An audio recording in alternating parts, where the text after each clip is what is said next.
l'accord du 3 avril 2024 avec le Conseil présidentiel de transition, eh bien, les 9 conseillers jouissent des prérogatives, je dirais, présidentielles.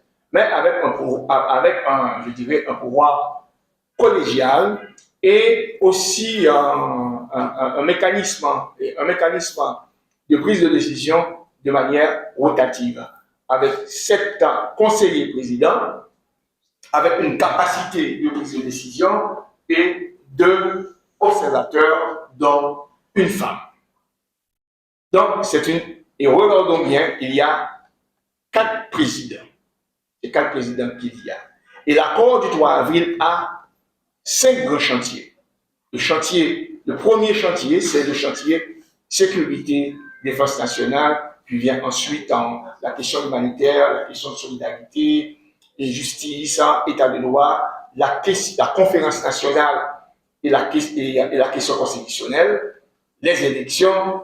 Voilà, c'est 5 chantiers qu'il faut mettre en œuvre. Le cadre organisationnel, le cadre étatique maintenant qu'il y a aujourd'hui, c'est l'accord du 3 avril 2024 avec un conseil présidentiel de transition qui n'est prévu nulle part par la Constitution. Mais cependant, le conseil présidentiel ne peut pas évoluer dans le vide sans autre cadre. Et c'est pour cela que la Constitution de 1987 devient ce qu'on appelle un référent. C'est un existant. De même que les lois, les décrets et les circulaires, tout ce qui régit l'administration haïtienne, le fonctionnement d'Haïti, constitue ce qu'on appelle des référents. Lorsqu'on parle des référents, c'est qu'on ne peut pas appliquer dans le sens strict, c'est prescrit par rapport au contexte. C'est pour cela qu'il faut un pouvoir flexible, qu'il faut, et je dirais, des processus décisionnels très très flexibles et adaptés. Très très souvent, et les gens se commettent et vraiment ces erreurs de dire oui, la Constitution. C'est pour revenir justement à ce mécanisme pour arriver à des élections générales en Haïti pour pouvoir doter le pays d'élus légitimes.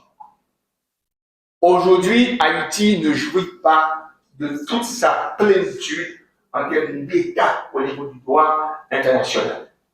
Parce que vous n'avez pas de dirigeants issus d'un processus vraiment légitime, entre guillemets, et par rapport à la charte des Nations Unies, par rapport à la charte de l'OEA, et une dynamique, je dirais, une dynamique démocratique. Il faut que nous ayons à la tête de ce pays, à la gouvernance de ce pays, des dirigeants légitimes. Des dirigeants légitimes élus tout d'abord et des dirigeants aussi nommés. Car les nommés vont jouir de la légitimité par rapport aux élus légitimes qui les ont nommés. Donc, vous allez avoir maintenant un pouvoir totalement légitime puisque nous avons fait choix de la démocratie. Et un des mécanismes de la démocratie, c'est l'organisation d'élections pour des postes à pouvoir électif. C'est là qu'il faut situer l'accord du 3 avril 2024.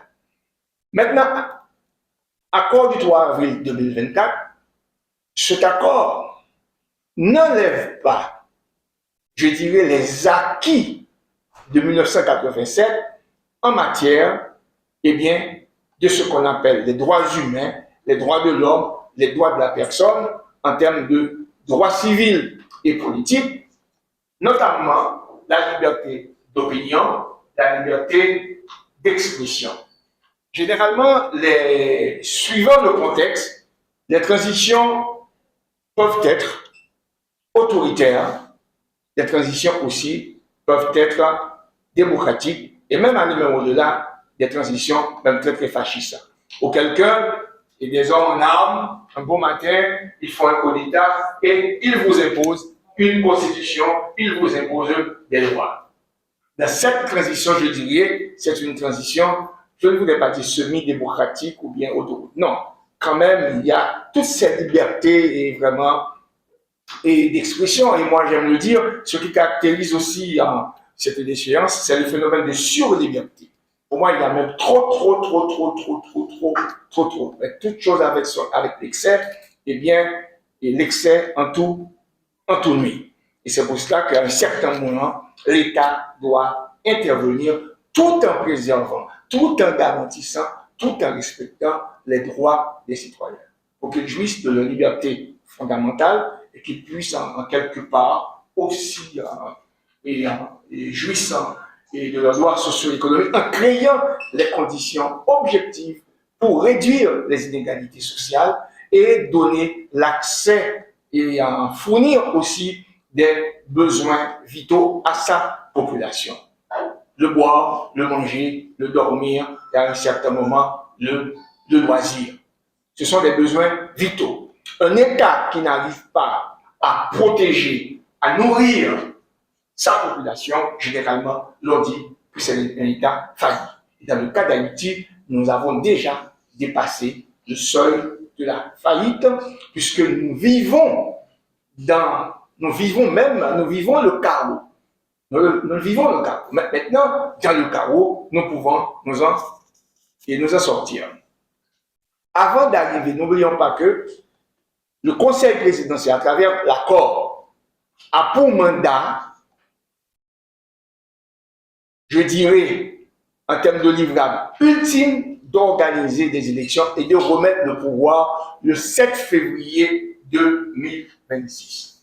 Récemment, le Premier ministre a déclaré qu'il n'y aura pas ni de réforme constitutionnelle, ni de référendum, ni d'élection sans sécurité. Mais après, il a si bien dit, son mandat, c'est de remettre le pouvoir et le CPT le 7 février 2026. On se questionne sur la faisabilité. Mais c'est faisable. Oui, c'est faisable. Mais pour comprendre que c'est faisable, il faut questionner la source. Il faut éviter la source. Et aujourd'hui, je suis l'un des éléments de cette source. Et non pas ce que l'on rapporte dans les médias, qu'il s'agisse des médias traditionnels, qu'il s'agisse des médias technologiques, pour ne pas dire des médias en ligne. C'est la source. Et non pas aussi ce que disent disons, les militants sociaux, les militants politiques, par rapport à leurs intérêts immédiats. N'oublions pas que l'accord du 3 avril ne fait pas l'unanimité et ne fera jamais l'unanimité. Surtout dans notre culture antagonique, pour que vous soyez bien, il faut que l'autre soit mal. C'est comme ça, c'est toute une culture chez nous autres. Il y a une culture aussi de l'impossibilité. Tout est toujours impossible pour nous. Et cette culture de contradiction, et je dirais une contradiction improductive, une contradiction stérile, une contradiction qui ne vous aide pas à dégager des pistes de solutions consensuelles. Ce qui fait la force d'une transition, c'est que les processus décisionnels sont consensuels. L'accord, c'est le consensus. Bien sûr, il y a les signataires, il y a les non-signataires de l'accord. Aujourd'hui, nous sommes à notre 3e président du Conseil présidentiel dans la dynamique de présidence par rotation, de présidence tournante, de présidence rotative, je ne sais pas. Le premier président que nous avons, dans le cadre de l'accord, le premier président, le conseiller président Edgar Leblanc, a fait, je dirais, toute la mise en œuvre ou encore toute l'implémentation de l'accord du 3 avril 2024. La mise en place du comité de pilotage de la conférence nationale. Ça a été fait. Et aussi, je crois qu'il y a un comité qui s'occupe de la question de justice, quelque chose comme ça aussi, et tant de commission prévue par l'accord du 3 avril 2024 qui a été mise en place sous la présidence et tournant, le premier président d'Edgar Leblanc. La mise en place aussi du conseil électoral provisoire, mais avec 7 membres. Ça, je dirais, c'est l'actif du premier président du conseil, ou du premier coordonnateur du conseil présidentiel de transition. Ensuite vient l'esprit Voltaire. Mais la question de sécurité reste quand même le plus grand défi, et pour le président Edgar, et pour le président Voltaire. Quel est l'actif du président Voltaire par rapport à l'accord, par rapport au grand chantier? Et bien justement, il a complété le conseil électoral provisoire. Donc, c'est avec l'esprit Voltaire que nous avons eu, eh bien, comment dirais-je, l'achèvement ou encore qu'on a rendu complet le conseil électoral provisoire. Moi, je ne regarde pas de la question de secteur, et secteur inter, on devrait choisir X, on devrait choisir Y.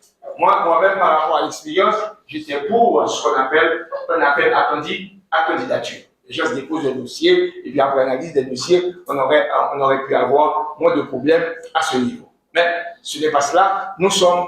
Aujourd'hui, nous avons un conseil électoral provisoire qui a été complété par l'esprit Voltaire. Et aussi, avec l'esprit Voltaire, eh bien, les assises de la conférence nationale, eh bien, ont été réalisées. Pourquoi? Je ne vais pas directement dans les élections, parce que les élections, c'est l'ultime. Il y a des préalables dans l'accord du 3 avril 2024. La réforme constitutionnelle, le référendum. Pour arriver à la réforme constitutionnelle, parce que c'est tout un panoplie de droits civils, politiques, environnementaux, en termes d'organisation d'État, d'organisation du territoire et autres. Pour arriver à la réforme constitutionnelle, il était prévu 2 mécanismes. La consultation sectorielle que l'ex-député Thierry Tardieu a pu réaliser et a remis son rapport. Et le deuxième mécanisme, c'est la réalisation des assises de la conférence nationale au niveau départemental et au niveau de la diaspora. Ces assises ont eu lieu dans les 10 départements et aussi dans la diaspora. Les assises ont été clôturées le 2 mars à Villa Caracol, à Caracol. Dans quelle phase nous sommes aujourd'hui? Une fois que les assises se sont terminées, le comité de pilotage de la conférence nationale, à travers le sous-comité de rédaction du texte, du projet du texte constitutionnel, et bien maintenant ce comité, avec les experts, et bien, est dans la phase de rédaction de ce texte. Mes chers amis, vous qui êtes très jeunes, vous qui êtes dans la politique aussi, avec des visées aussi électoralistes, et pourquoi pas, il n'existe pas un texte constitutionnel en circulation. Bien sûr, il y a eu le texte, je crois, du CCI à l'époque du président Jovenel Moïse. Ce texte constitutionnel circule bien. C'est comme un document qui existe, à côté aussi d'autres documents de projets de constitution, d'idées de constitution qui existent. Ce comité est en train de rédiger avec des experts la nouvelle constitution telle que prévu par l'accord du 3 avril 2024, à partir des éléments du rapport sur les consultations sectorielles et aussi les résultats, eh bien, justement, au niveau des assises de la conférence nationale. Avec des tendances en termes de réforme sur la question de Premier ministre. Est-ce qu'on aura un Premier ministre encore? Est-ce qu'on aura un président avec un vice-président? La question de la justice aussi. Est-ce qu'on va venir avec un procureur et non un commissaire de gouvernement? Et la question des collectivités territoriales. Donner plus d'autonomie encore aux collectivités. Et avec le gouverneur, et pourquoi pas. Avec la possibilité aussi, je ne sais pas, de prélèvements, de taxes et autres. Beaucoup de ces choses ont été discutées aussi. L'intégration de la diaspora est aussi un aspect important, peut-être qui va galvaniser les jeunes, c'est la participation, aussi la prise en compte des jeunes dans cette constitution. En termes de réduction de l'âge aussi pour être éligible, et je crois pour être président, c'est 35 ans. Est-ce qu'on va aller vers 30 ans pour être président? Ouais, est-ce qu'on va aller vers 25 ans pour être sénateur? Ouais, mais écoutez, et c'est ça le 21e siècle. Parce que moi-même, j'ai eu l'opportunité, j'ai cette opportunité de vivre entre deux siècles, entre le 20e et le 21e siècle.